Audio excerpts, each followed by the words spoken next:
ભૂક્કા બોલાવ્યા।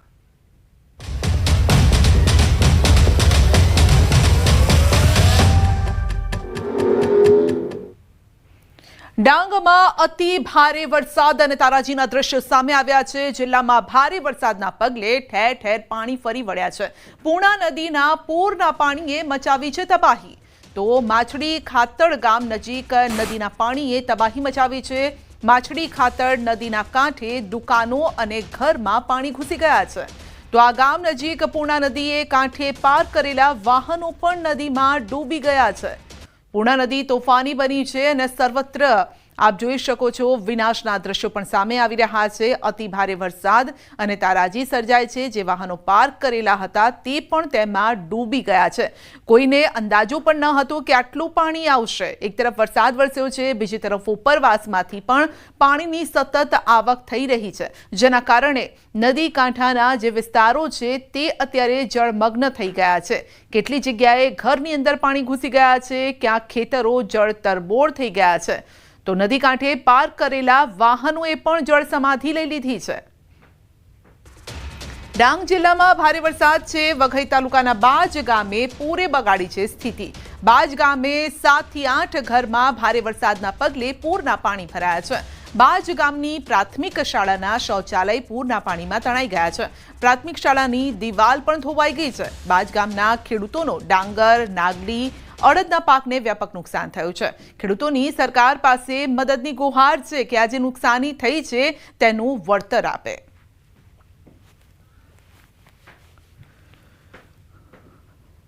તો ડાંગ જિલ્લામાં ભારે વરસાદ। જિલ્લાની પૂર્ણા, અંબિકા, ગીરા, ખાપરી નદીમાં ઘોડાપૂર આવ્યા છે। જિલ્લાની ઓળખ સમાન ગીરા ધોધે રૌદ્ર સ્વરૂપ ધારણ કર્યું છે। અંબિકા નદી પર આવેલા ગીરા ધોધ પ્રવાસીઓ માટે આમ તો આકર્ષણનું કેન્દ્ર રહેતો હોય છે, જે સોળે કળાએ ખીલી જતો હોય છે, પરંતુ અત્યારે આનું સૌંદર્ય પણ જાણે આક્રમક લાગી રહ્યું છે। તો અંબિકા નદીમાં ઘોડાપૂરની સ્થિતિ। નવસારી જિલ્લામાં અંબિકા નદી મચાવી શકે છે તબાહી। અમે દર ચોમાસામાં 2-3 વખત આવતા હોઈએ છીએ, પણ આ વખતે જે ગીરા ધોધ તમે મારી પાછળ જોઈ રહેલા છો, જે ગીરા ધોધનો ધોધ છે એ ખરેખર બહુ મસ્ત છે।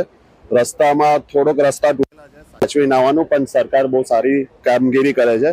અત્યારે રસ્તા બી ચાલુ જ રાખેલા છે અને વરસાદની મજા દરેક પર્યટકોએ લેવી જોઈએ।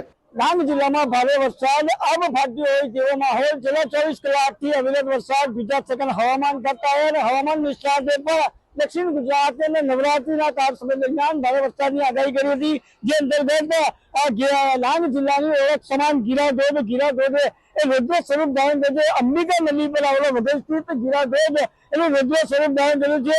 આ જે દ્રશ્ય તમે સીધા ટીવી પર જોઈ રહ્યા છો, ખાસ કરીને આજે અંબિકા નદીમાં પૂરની સ્થિતિ જોતા હાલ આવનાર થોડા સમયની અંદર નવસારી જિલ્લાના ધનરી બીલીમોરા ગામને પણ આ અંબિકા નદીનું પાણી ભારે નુકસાન કરે એવી સ્થિતિ હાલ આ ડાંગ જિલ્લાના વરસાદને ડાંગ જિલ્લાના પૂરની સ્થિતિ હાલ બતાવી રહી છે। આ દ્રશ્યને જોઈ શકો છો, ગીરા ધોધે એનું રૌદ્ર સ્વરૂપ ધારણ કર્યું છે। પ્રવાસીઓ માટે અહીં આકર્ષિત કરવા માટે એક જે ગીરા ધોધ છે એ ગીરા ધોધ માટે પ્રવાસીઓ પણ અહીંયા આવતા હોય છે। અને ખાસ કરીને આ ડાંગ જિલ્લામાં જે અવિરત વરસાદને પગલે તમામ જગ્યા પર ઓવરટેપિંગના પણ ઘટનાઓ બનવા પામી છે। કેતન પટેલ, ન્યૂઝ 18 ગુજરાતી, ડાંગ। તો ડાંગ જિલ્લામાં ભારે વરસાદે વિનાશ વેર્યો છે। ભારે વરસાદના પગલે વઘઈ તાલુકાનું બાજ ગામ સૌથી વધુ પ્રભાવિત થયું છે। બાજ ગામમાં અંબિકા નદીના પૂરના પાણી ભરાઈ ગયા છે। જિલ્લા પંચાયત સંચાલિત પ્રાથમિક શાળાની દિવાલ ધરાશાયી થઈ। બાજ ગામના અનેક લોકોના ઘરમાં પાણી ફરી વળ્યા છે। ડાંગના આહવામાં પણ ધોધમાર વરસાદ છે। સવારે 4 વાગ્યાથી આ વરસાદ વરસી રહ્યો છે। આહવામાં 6 કલાકમાં 8.50 ઇંચ વરસાદ ખાબકી ગયો। તો ડાંગની સ્થિતિ ઉત્તરાખંડ જેવી થઈ છે। ગત રાતથી ડાંગ જિલ્લાના હાલ બેહાલ થયા છે। જિલ્લામાં ભારે વરસાદથી તબાહી મચી છે। અનેક જગ્યાએ વૃક્ષો ધરાશાયી થયા। ભેખડ ધસી પડતા મૂળચાંદથી આહવા સુધીના માર્ગ બંધ થઈ ગયા છે। તો પૂર્ણા નદીનું પાણી ફરી વળ્યું છે અને જિલ્લાના અનેક માર્ગો ઓવરટેપિંગના કારણે બંધ છે। લોકોના ઘર સુધી પહોંચ્યું છે અંબિકા નદીનું પાણી। અનેક માર્ગો, લો લેવલ બ્રિજ અને રોડ રસ્તા બધું જ ધોવાઈ ગયું છે। તો જતા જતા મેઘરાજાની દક્ષિણ ગુજરાતમાં તોફાની બેટિંગ અને ડાંગમાં ભારે વરસાદ. નવસારીમાં અપાયું છે એલર્ટ. નવસારીના ગણદેવી તાલુકાના 20થી વધુ ગામો બિલીમોરા નગરપાલિકાને એલર્ટ કરાય છે. ડાંગમાં ભારે વરસાદના કારણે અંબિકા નદીનું સ્તર પણ સતત વધી રહ્યું છે. ઘોડાપૂરની સ્થિતિ છે. આ વચ્ચે તંત્ર એલર્ટ મોડ પર છે. તાલુકાના 20થી વધુ ગામોના સરપંચ અને પોલીસને કાંઠા વિસ્તારના લોકોને એલર્ટ કરવા સૂચના આપી છે. અંબિકા નદીમાં ઘોડાપૂરની સ્થિતિના કારણે નવસારીના ગણદેવી તાલુકા વિસ્તારની પ્રાથમિક શાળા શાળાઓમાં રજા પણ આપી દેવામાં આવી છે. પૂરની સ્થિતિમાં લોકોની પડખે ઊભા રહ્યા છે પૂર્વ કેબિનેટ મંત્રી અને ગણદેવી ધારાસભ્ય નરેશ પટેલ. અંબિકા નદી વિસ્તારના ગામોમાં પૂર્વ કેબિનેટ મંત્રી અને ગણદેવીના ધારાસભ્ય મુલાકાત માટે પહોંચ્યા. લોકોને સાવચેત રહેવા માટે સૂચના આપી છે. વલસાડનો ઉપરવાસ કપરાડામાં ભારે વરસાદના કારણે મધુબન ડેમમાં પાણીની આવક થઈ છે. સતત 2 દિવસથી વરસી રહ્યો છે વરસાદ, જેના કારણે મધુબન ડેમમાં પાણીની આવક થઈ છે. અત્યારે ડેમમાં 1 લાખ ક્યુસેક પાણીની આવક થઈ રહી છે, જેથી ડેમના 10 દરવાજા ખોલી 85,000 ક્યુસેક પાણી છોડવામાં આવી રહ્યું છે. જોકે વરસાદનું જોર યથાવત રહેતા આગામી સમયમાં તબક્કાવાર 1 લાખ ક્યુસેક પાણી છોડવાની તંત્રની તૈયારી છે. આ તરફ પાણી છોડાતા દમણગંગા નદી અત્યારે તોફાની સ્વરૂપે વહી રહી છે. દમણગંગા મધુબન ડેમ બાદ સંઘ પ્રદેશ દાદરા નગર હવેલી વલસાડના વાપી અને સંઘ પ્રદેશ દમણમાંથી પણ પસાર થતી આ નદી અત્યારે લોકો માટે પણ જાણે કે ડરાવણી સાબિત થઈ રહી છે. આથી નદી કિનારાના બંને તરફના ગામોને સાવચેત રહેવા માટે સૂચના અપાઈ છે. ચોમાસુ વિદાય લેવાના સમયે પણ વલસાડ જિલ્લામાં મેઘરાજા ધડબડાટી બોલાવી રહ્યા છે. છેલ્લા 2 દિવસથી વરસી રહેલા ભારે વરસાદને કારણે મધુબન ડેમમાં પાણીની આવકમાં સતત વધારો થઈ રહ્યો છે. મધુબન ડેમના કેચમેન્ટ વિસ્તાર એટલે કપરાડા અને મહારાષ્ટ્રના વિસ્તારમાં સતત ધોધમાર વરસાદ અને વરસાદના વધી રહેલા જોરને કારણે અત્યારે મધુબન ડેમમાં 1 લાખ ક્યુસેક પાણી છોડવામાં 1 લાખ ક્યુસેક પાણી છે એની આવક થઈ રહી છે. આથી ડેમનું રૂલ લેવલ મેન્ટેન કરવા માટે મધુબન ડેમના 10 દરવાજા ખોલવામાં આવ્યા છે અને ડેમમાંથી અત્યારે 85,000 ક્યુસેક પાણી છોડવામાં આવ્યું છે. પરંતુ આગામી સમયમાં 1 લાખ ક્યુસેક પાણી તબક્કાવાર છોડવામાં આવનાર છે. આથી અત્યારે જે દ્રશ્યો જોઈ રહ્યા છો, વાપી નજીકથી વહેતી દમણગંગા નદી અત્યારે તોફાની સ્વરૂપે વહી રહી છે. દમણગંગા નદી મધુબન ડેમ બાદ સંઘ પ્રદેશ દાદરા નગર હવેલી વલસાડ જિલ્લા અને સાથે જ સંઘ પ્રદેશ દમણમાંથી વહે છે. આથી નદી કિનારાના બંને વિસ્તાર તરફના લોકોને છે એ સાવચેત કરવામાં આવ્યા છે. આપણે જણાવી દઈએ કે મધુબન ડેમનું છે વોર્નિંગ લેવલ છે 79.86 મીટર, પરંતુ અત્યારે ડેમમાં છે પાણીની સપાટી પણ વોર્નિંગ લેવલ સુધી પહોંચી છે. આથી ડેમનું રૂલ લેવલ મેન્ટેન કરવું ખૂબ જરૂરી છે. આથી તબક્કાવાર પાણી વધારે છોડવામાં આવી રહ્યું છે. અત્યારે મધુબન ડેમમાં જે રીતે સ્થિતિ ઉદ્ભવી રહી છે અને ઉપરવાસમાં સતત ભારે વરસાદને કારણે મધુબન ડેમ અત્યારે પૂરેપૂરો 99% એટલે 99% જેટલો ભરાઈ ગયો છે. આથી ડેમમાંથી પાણી છોડવામાં આવી રહ્યું છે. આથી જે નદી કિનારાના લોકો છે તેમને સાવચેત કરાયા છે. ભરતસિંહ વાઢેર, ન્યૂઝ 18 ગુજરાતી, વાપી. ડાંગ જિલ્લામાં ધોધમાર વરસાદ. ઉપરવાસમાં વરસાદના પગલે ડોલવણમાંથી પસાર થતી અંબિકા નદીમાં ઘોડાપૂર. રસ્તા ઉપર પાણી ફરી વળ્યા છે. પદમ ડુંગરી ગામે ઇકો ટુરિઝમ પાસે પાણી ફરી વળ્યા. અંબિકા નદી તોફાની બની છે. તો રસ્તા પર પાણી ફરી વળ્યા છે. લોકોની મુશ્કેલી વધી ગઈ છે, કારણ કે હજુ પણ જો વરસાદ વરસે તો લોકોની અવરજવર બંધ થઈ શકે છે. તો ડોલવણમાંથી પસાર થતી અંબિકા નદીમાં ઘોડાપૂર. ખાસ કરીને જે આગાહી હતી એ આગાહીને જ અનુસરી રહ્યો છે આ વરસાદ. દક્ષિણ ગુજરાતમાં ભારે વરસાદની આગાહી હતી. આવા સમયે તંત્ર પણ એલર્ટ મોડ પર છે. તંત્રએ પણ એનડીઆરએફ, એસડીઆરએફને સ્ટેન્ડ 2 રાખ્યા છે. પૂર્ણા નદીમાં ઘોડાપૂર આવ્યા છે. કેટલી જગ્યાએ ઘરની અંદર પાણી ઘૂસી ગયા છે. તો એક જગ્યાએ સ્કૂલની દિવાલ પણ ધરાશાયી થઈ હતી.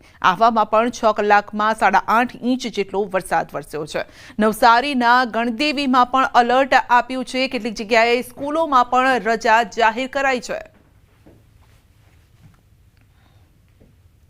તો વરસાદને લઈને હવામાન વિભાગની આગાહી છે કે આગામી 7 દિવસ વરસાદની આગાહી. દક્ષિણ ગુજરાતમાં ભારે વરસાદની આગાહી છે.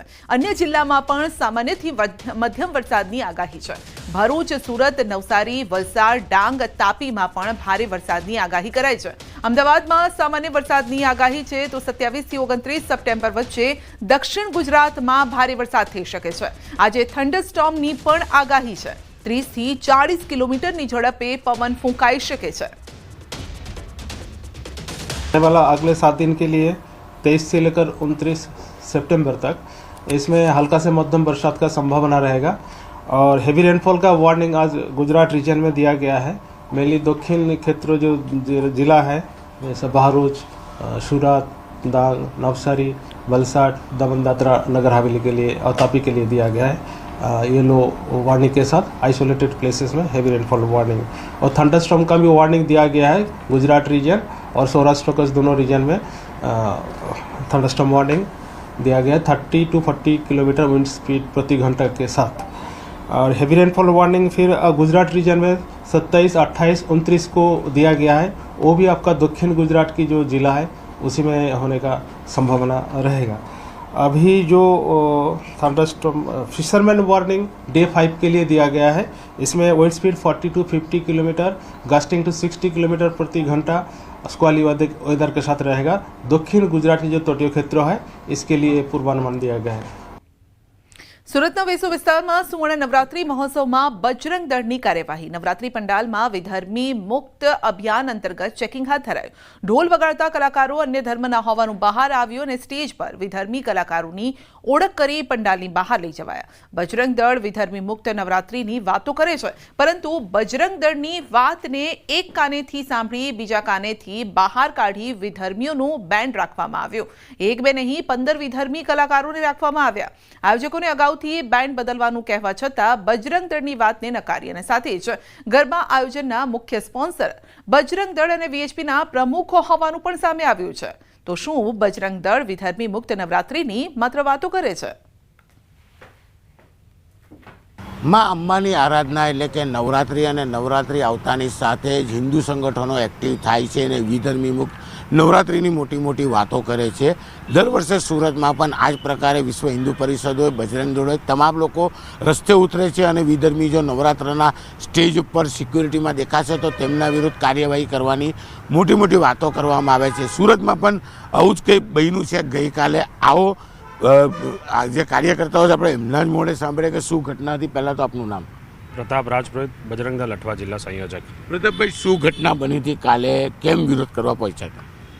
દર વર્ષની જેમ આ વર્ષ બી શરૂઆતથી બધા આયોજકો જોડે અમારી વાત થઈ હતી કે અમે વિધર્મી મુક્ત નવરાત્રિ કરશું, એક બી વિધર્મીને એન્ટ્રી નહીં આપશું. સુવર્ણ નવરાત્રિને અમને શરૂઆતથી કમ્પ્લેન હતી કે તેને વિધર્મી બેન્ડ રાખ્યો છે. જ્યારે એમની અમારે જોડે વાત થઈ હતી અને છેલ્લા દિવસ સુધી એમ કીધું હતું કે હું બદલું છું, પણ એણે બદલેલા નથી. જ્યારે અમને ખબર પડી ત્યારે એણે એમ કીધું કે ભાઈ અમારી પાસે ખાલી 4 જ ઢોલવાળા છે, એ કચ્છના છે અને એ 4 જણ નીચે નહીં ઉતરશે અને અમારી પાસે અમે સમય બચ્યો નથી. જેમ કે બજરંગ દળ કાફી ટાઈમથી આવી ગાઈડલાઈન આપે છે કે તમે બદલો, તો ત્યારે અમારું એની સાથે ઘર્ષણ થયું ને ત્યારે અમને ખબર પડ્યું કે 4 નથી 12 થી 15 વિધર્મી છે. આયોજકોએ બજરંગ દળની ઉપર વટ જઈને તમામ લોકોને રાખ્યા. ગઈકાલે પહેલા દિવસના ગરબા પૈતા. પહેલા દિવસે અમે તો ઘર્ષણ કરીએ જ છે. મારું મીડિયાના માધ્યમથી અને બધા હિન્દુ સમાજને આ કહેવાનું છે કે આવી નવરાત્રિને તમે બી બોયકોટ કરો અને એ આયોજકો પર બી પ્રેશર કરો કે ભાઈ તમને બધા ગાઈડલાઈન આપે છે તો તમે શું કામ વિધર્મીઓને રાખો? ચલો, આયોજકોની બે જવાબદારી સમજ્યા આપણે, પણ આ આયોજકમાં મીડિયા પાર્ટનર અથવા મેઇન સ્પોન્સર તો તમારા બજરંગ દળ અને વીએચપીના પ્રમુખ છે. તો આ કઈ હિન્દુત્વની વાત થાય છે? અમારા વીએચપીના પ્રમુખે સ્ટેટમેન્ટ મીડિયામાં આપ્યું હતું કે અમે એ લોકોને મને નથી મળ્યું કોઈ સ્ટેટમેન્ટ. એ તમે એકવાર એમને પૂછી લો તો બહુ સારું. તો પછી હિન્દુત્વનો ઝંડો નહીં લેવાનો. બજરંગ દળના અન્ય એક કાર્યકર્તા સાથે વાત કરતા તેમણે જણાવ્યું કે વીએચપીના અધ્યક્ષ પાર્ટનરમાં નથી, એ માત્ર સ્પોન્સરશીપમાં છે અને વિધર્મી હશે તો સ્પોન્સરશીપ પરત લઈ પૈસા નહીં આપે.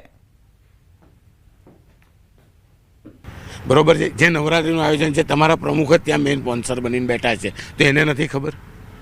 સાહેબ, મારું એ જણાવવાનું કે બજરંગ દળ હિન્દુત્વનું કામ કરે છે, પણ સાથે હિન્દુનો કયું હિન્દુત્વ?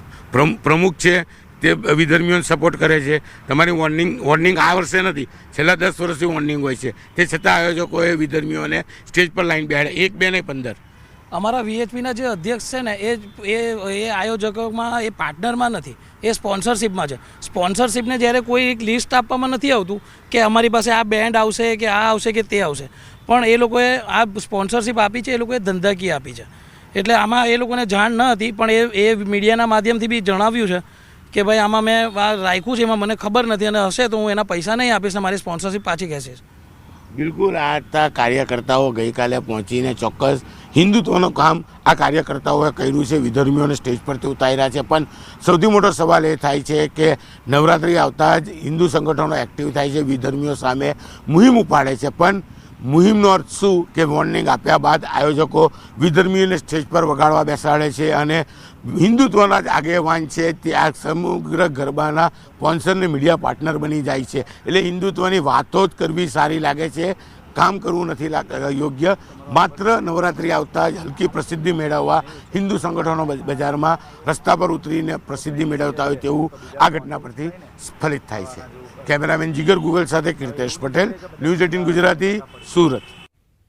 તો આ તરફ વડોદરામાં અશ્લીલ હરકત કરતા યુવકો ઝડપાયા છે. ગરબા ગ્રાઉન્ડ નજીકથી ઝડપાયા છે યુવકો રસ્તા પર ઊભા રહી યુવતીઓને ગંદા ઇશારા કરતા હતા. VHPના કાર્યકરોએ યુવકને ઝડપી પાડ્યા. તમામ યુવકોને પોલીસના હવાલે કર્યા છે, તો યુવકો પણ માફી માંગતા જોવા મળ્યા હતા.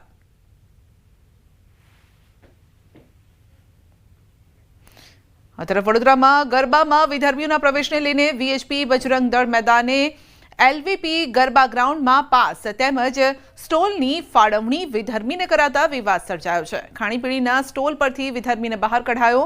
બનાવ બાદ બજરંગ દળના કાર્યકરે કહ્યું છે કે વિધર્મી મુક્ત નવરાત્રી ઉજવાશે, તો 500 થી 1000 કાર્યકરો અલગ અલગ જગ્યાએ રહેશે તહેનાત. વડોદરાના દરેક ગરબા પર તેઓ નજર રાખશે. એટલે એના માટે અમે અહીંયા ચેકિંગ કરવા માટે આવ્યા, તો અમને માહિતી મળી અને આ જે સ્ટોલ રહ્યો સામે ફ્રેન્કી ફ્રેન્ચ ફ્રાઈઝવાળો, ત્યાંથી એક વિધર્મી પકડાયો, એને ખદેડીને બહાર કાઢ્યો છે. અને આગામી દિવસોમાં ગરબા કોઈ પણ વડોદરા શહેરના ખૂણે ખૂણે અમારી નજર રહેશે. કમસે કમ 500 થી 1000 કાર્યકર્તાઓ એક્ટિવ મોડમાં છે અત્યારે, અને ગરબા બી રમે છે. અને જે પણ વિધર્મી દેખાશે એને બજરંગ દળ એની યોગ્ય ભાષામાં, બજરંગ દળની ભાષામાં જવાબ આપશે. આ ભાઈને આપણે પકડ્યા છે કાશ્મીર में ऐसा नहीं मुसलमान અમે પકડ્યા છે બજરંગ દળ વિશ્વ હિન્દુ પરિષદ. બુલેટિનમાં અત્યારે બસ આટલું. આગળ વધીશું એક નાનકડા બ્રેક બાદ.